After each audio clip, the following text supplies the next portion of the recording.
સુરતમાં વીર નર્મદ સાઉથ ગુજરાત ખાતે એબીવીપીના દેખાવમાં જી-કેશ પોર્ટલની અનિયમિતતા અને વિદ્યાર્થી વિરોધી નીતિઓને લઈને વિરોધ કરાયો હતો।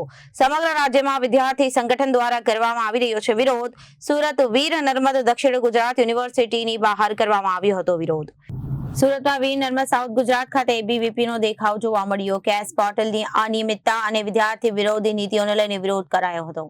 સમગ્ર રાજ્યમાં વિદ્યાર્થી સંગઠન દ્વારા કરવામાં આવી રહ્યો હતો વિરોધ। સુરત વીર નર્મદ દક્ષિણ ગુજરાત યુનિવર્સિટી બહાર કરવામાં આવ્યો વિરોધ અને વિદ્યાર્થી સંગઠનના વિરોધના પગલે પોલીસ બંદોબસ્ત ગોઠવવામાં આવ્યો। વિદ્યાર્થીઓએ જી-કેશનું પૂતળું બનાવી વિરોધ કર્યો। જવાબદારી હાલમાં જે જીકાશ પોર્ટલ વિદ્યાર્થીઓ માટે ચલાવવામાં આવી રહ્યું છે સરકાર દ્વારા છેલ્લા 3 વર્ષથી।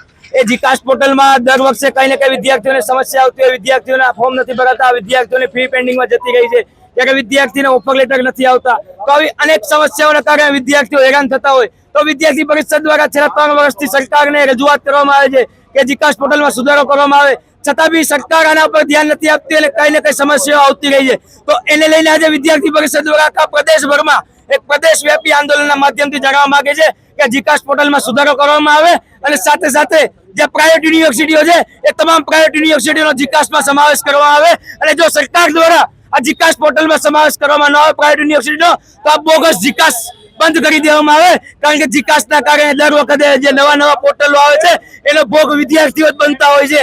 તો આવી માંગ સાથે વિદ્યાર્થી પરિષદ આજે આખા પ્રદેશભરમાં આંદોલન કરી રહ્યું છે અને સાથે સાથે જો આગામી સમયમાં આ જીકાશ પોર્ટલમાં સુધારો કરવામાં નહીં આવે તો વિદ્યાર્થી પરિષદ આખા ગુજરાતભરમાં દરેક જિલ્લા કેન્દ્રો દરેક કોલેજો પર આનાથી ઉગ્રથી ઉગ્ર આંદોલનો કરશે અને જ્યાં સુધી વિદ્યાર્થીને હિતમાં નિર્ણય નહીં આવે ત્યાં સુધી વિદ્યાર્થીઓને સાથે રાખીને લડત લડતું રહેશે।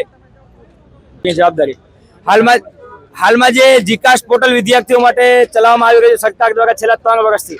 એ જીકાશ પોર્ટલમાં દર વખતે કઈ ને કઈ વિદ્યાર્થીઓને સમસ્યા આવતી હોય, વિદ્યાર્થીઓના ફોર્મ નથી ભરાતા, વિદ્યાર્થીઓની ફી પેન્ડિંગમાં જતી રહી છે, ત્યારે વિદ્યાર્થીને ઓફર લેટર નથી આવતા, તો આવી અનેક સમસ્યાઓના કારણે વિદ્યાર્થીઓ હેરાન થતા હોય તો વિદ્યાર્થી પરિષદ દ્વારા છેલ્લા 3 વર્ષથી સરકારને રજૂઆત કરવામાં આવે છે કે જીકાશ પોર્ટલમાં સુધારો કરવામાં આવે, છતાં બી સરકાર આના પર ધ્યાન નથી આપતી અને કઈ ને કઈ સમસ્યાઓ આવતી રહી છે। તો એને લઈને આજે વિદ્યાર્થી પરિષદ દ્વારા આખા પ્રદેશભરમાં એક પ્રદેશવ્યાપી આંદોલનના માધ્યમથી જણાવવા માંગે છે કે જીકાશ પોર્ટલમાં સુધારો કરવામાં આવે અને સાથે સાથે જે પ્રાઇવેટ યુનિવર્સિટીઓ છે એ તમામ પ્રાઇવેટ યુનિવર્સિટીઓનો જીકાશમાં સમાવેશ કરવામાં આવે અને જો સરકાર દ્વારા આ જીકાશ પોર્ટલમાં સમાવેશ કરવામાં ન આવે પ્રાઇવેટ યુનિવર્સિટીનો તો આ બોગસ જીકાશ બંધ કરી દેવામાં આવે, કારણ કે જીકાશના કારણે દર વખતે જે નવા પોર્ટલો આવે છે એનો ભોગ વિદ્યાર્થીઓ જ બનતા હોય છે।